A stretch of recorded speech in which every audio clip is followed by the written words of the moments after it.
ಸಂಕಲ್ಪ ವಾಣಿ ನ್ಯೂಸ್ ವೀಕ್ಷಕರೇ ನಮಸ್ಕಾರ. ಸಂಕಲ್ಪವಾಣಿ ನ್ಯೂಸ್ಗೆ ಸ್ವಾಗತ. ಸಂಬಂಧಪಟ್ಟ ಅಧಿಕಾರಿಗಳಿಗೆ ಗಮನಕ್ಕೆ ತಂದಿದ್ದೀವಿ.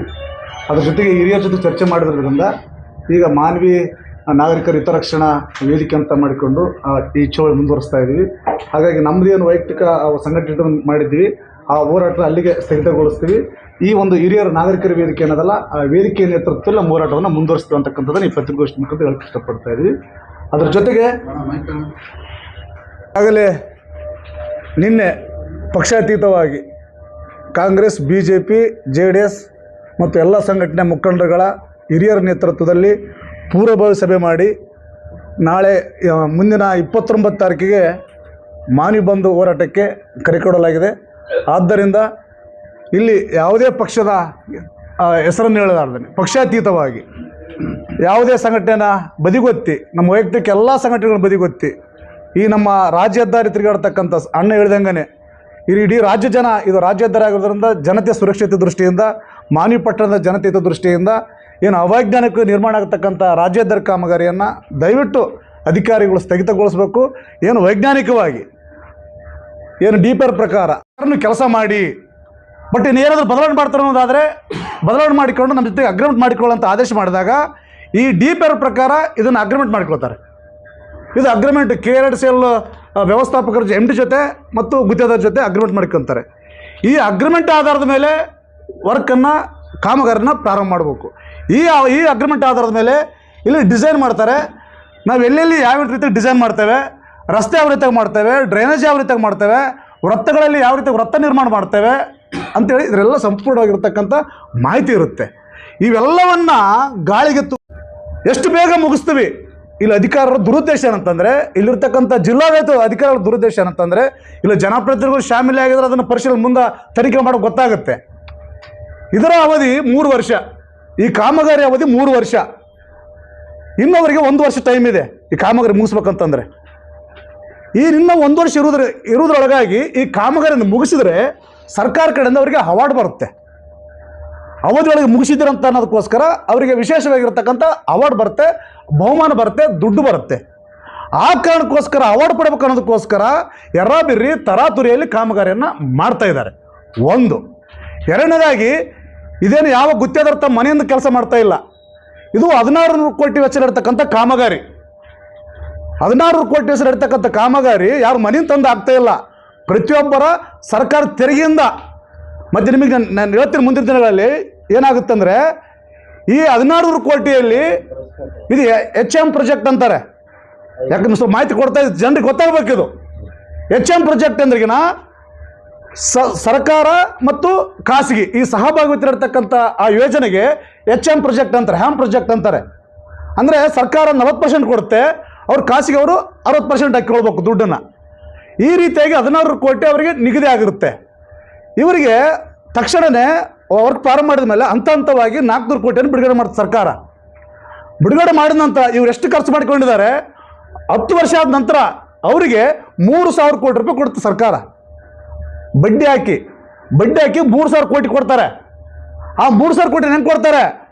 ಈ ಟೋಲ್ ಮಾಡ್ತಿದಾರಲ್ಲ, ಈ ಟೋಲನ್ನು ಈ ಕಾಂಟ್ರಾಕ್ಟ್ ಕೊಡಲ್ಲ, ಬೇರೆಯವರಿಗೆ ಖಾಸಗಿಯವರಿಗೆ ಟೆಂಡರ್ ಕೊಡ್ತಾರೆ.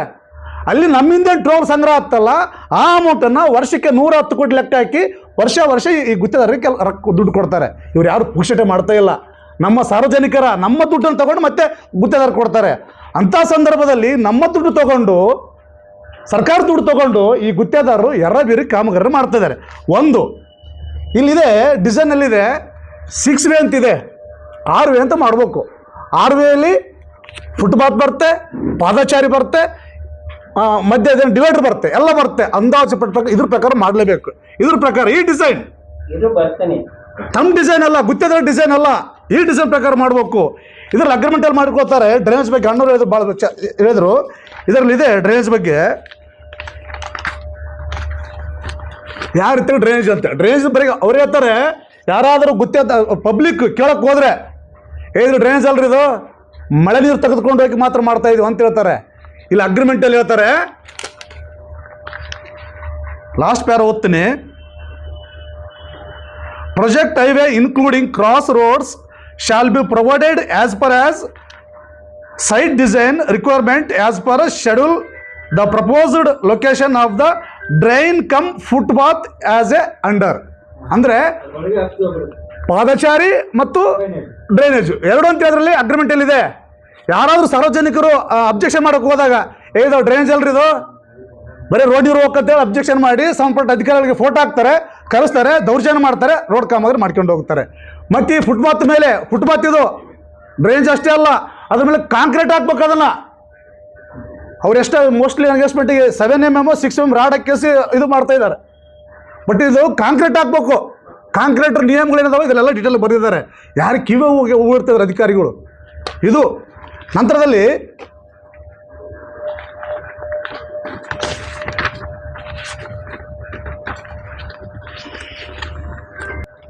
ಸರ್ಕಾರಗಳನ್ನು, ಎಲ್ಲ ಸರ್ಕಾರಗಳನ್ನು ವಿರೂಪ ಮಾಡಲಿಕ್ಕೆ ಹೊರಟಿದ್ದಾರೆ.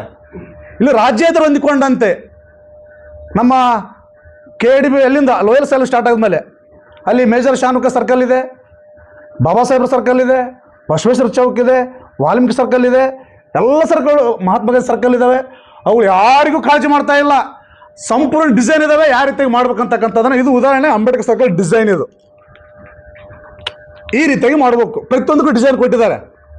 ಯಾವ ರೀತಿಯಾಗಿ ವರ್ತಗಳಲ್ಲಿ ರಸ್ತೆ ಮಾಡಬೇಕು, ಯಾವ ರೀತಿಯಾಗಿ ಡ್ರೈನೇಜ್ ಮಾಡಬೇಕು, ಯಾವ ರೀತಿಯಾಗಿ ಫುಟ್ಪಾತ್ ಮಾಡಬೇಕು, ಮತ್ತು ಅಪ್ರೋಚ್ ರೋಡ್ ಇದೆ, ಅಪ್ರೋಚ್ ರೋಡಲ್ಲಿ ಎಷ್ಟು ರೋಡ್ ಮಾಡ್ಬೇಕಂತಕ್ಕಂಥ ಡಿಸೈನ್ ಕೊಟ್ಟಿದ್ದಾರೆ. ಇದ್ರ ಪ್ರಕಾರ ಮಾಡಬೇಕು. ನಾವು ಬೆಂಗಳೂರಿಗೆ ಹೋಗಿ ದೂರು ಕೊಟ್ಟ ನಂತರ ನಾವು ಇಲ್ಲಿಗೆ ಬಂದಾಗ ನಾವು ಜಿಲ್ಲಾಧಿಕಾರಿ ಭೇಟಿ ಮಾಡೋಕ್ಕೆ ಹೋಗಂತ ರಾಯಚೂರಿಗೆ ಹೋಗ್ತಾ ಇದ್ವಿ. ರಾಯಚೂರಿಗೆ ಹೋಗೋ ಸಂದರ್ಭದಲ್ಲಿ ನಮ್ಮ ತಂಡ ರಾಯಚೂರಿಗೆ ಹೋಗೋ ಸಂದರ್ಭದಲ್ಲಿ ಇಲ್ಲಿ ಕಾಮಗಾರಿ ಮಾಡ್ತಾಯಿದ್ರು. ನಾವು ಸಂಬಂಧಪಟ್ಟ ತಹಶೀಲ್ದಾರರಿಗೆ, ಸಂಬಂಧಪಟ್ಟ ಅಧಿಕಾರಿಗಳಿಗೆ ಫೋನ್ ಮಾಡಿದ್ವಿ. ನಾವು ದೂರು ಕೊಟ್ಟಿದ್ದೀವಿ, ನಮ್ಮ ಹೋರಾಟ ನಡೀತಾ ಇದೆ, ಇಲ್ಲಿ ಅವೈಜ್ಞಾನಿಕ ಚರಂಡಿ ಮಾಡ್ತಾ ಇದ್ದೀರ ಅಂತಕ್ಕಂಥದ್ದು ಇದು ಇದೆ. ಯಾಕೆ ನೀವು ತರತುರಿ ಮಾಡ್ತಾ ಇದ್ರಿ, ಯಾಕೆ ಹಿರಿಯರ ಸಭೆ ಕರಿಬಾರ್ದು? ರಿಕ್ವೆಸ್ಟ್ ಬರೆದಿದ್ದಾರೆ, ಮುನ್ಸಿಪಾಲಿಟಿಗೆ ಬರೆದಿದ್ದಾರೆ, ಸಂಬಂಧಪಟ್ಟ ಅಧಿಕಾರಿಗಳಿಗೆ ಬರೆದಿದ್ದಾರೆ. ಸಾರ್ವಜನಿಕ ತೊಂದರೆ ಆಗುತ್ತೆ, ನನಗೆ ಪರಿಹಾರ ಕೊಡಿ, ಅದು ಬೇರೆ ಶಿಫ್ಟ್ ಮಾಡೋಕ್ಕೆ ಅನುಕೂಲ ಮಾಡಿಕೊಡಿ ಎಲ್ಲ ಅಧಿಕಾರಿಗಳು ಬರೆದಿದ್ದಾರೆ. ಶಿಫ್ಟ್ ಮಾಡೋಕ್ಕೆ ಮುನ್ಸಿಪಾಲಿಟಿ ಅವರು ಅವಕಾಶ ಮಾಡಿಕೊಟ್ಟಿದ್ದಾರೆ, ಸ್ಥಳ ಫಿಕ್ಸ್ ಮಾಡಿದ್ದಾರೆ, ಬೇರೆ ಸ್ಥಳನ ನಾನೇ ತಗೊಂಡು ಹೋಗ್ತೀನಿ, ನಾನೇ ಅದನ್ನು ತಗೊಂಡು ಹೋಗ್ತೀನಿ, ಅಲ್ಲಿ ಡ್ರೈನೇಜ್ ಮಾಡ್ಕೊಂಡು ಹೋಗಂತ ಹೇಳಿದ್ರು ಸಹ ಇಲ್ಲಿವರೆಗೂ ಅದ್ರ ಬಗ್ಗೆ ಸ್ಪಂದನೆ ಇಲ್ಲ. ಅವರಿಗೆ ಯಾವ ಸರ್ಕಲ್ಗಳು, ಯಾರ ಸಾರ್ವಜನಿಕರ ಹಿತಾಸಕ್ತಿ ಮುಖ್ಯ ಅಲ್ಲ, ಅವರಿಗೆ ದುಡ್ಡು ಮುಖ್ಯ. ಹಾಗಾಗಿ ಸಾರ್ವಜನಿಕರ ಜೀವ ಜೊತೆ ಚೆಲ್ಲಾಟ ಆಡ್ತಕ್ಕಂಥ ಗುತ್ತೇದಾರರ ಅಧಿಕಾರಿ ವಿರುದ್ಧ ಎಲ್ಲರೂ ನಾವು ಮಾನವ ಜನತೆ ಸಹಕರಿಸಬೇಕು. ಇದು ಒಂದು ಜನಾಂದೋಲನ, ಇದು ಜನರ ಪರ ಧ್ವನಿ, ಜನಾಭಿಪ್ರಾಯ ಮೂಡ್ತಕ್ಕಂಥ ಈ ಚಳವಳಿಗೆ ಎಲ್ಲರೂ ಮಾನವ ಜನತೆ ಎಲ್ಲ ಸಹಕರಿಸ್ಬೇಕಂತೇಳಿ ಈ ಮುಖಾಂತರ ಮನವಿ. ಶಿವಕುಮಾರ್ ಚಲ್ಮಲ್, ಸಂಕಲ್ಪವಾಣಿ ನ್ಯೂಸ್, ಮಾನ್ವಿ.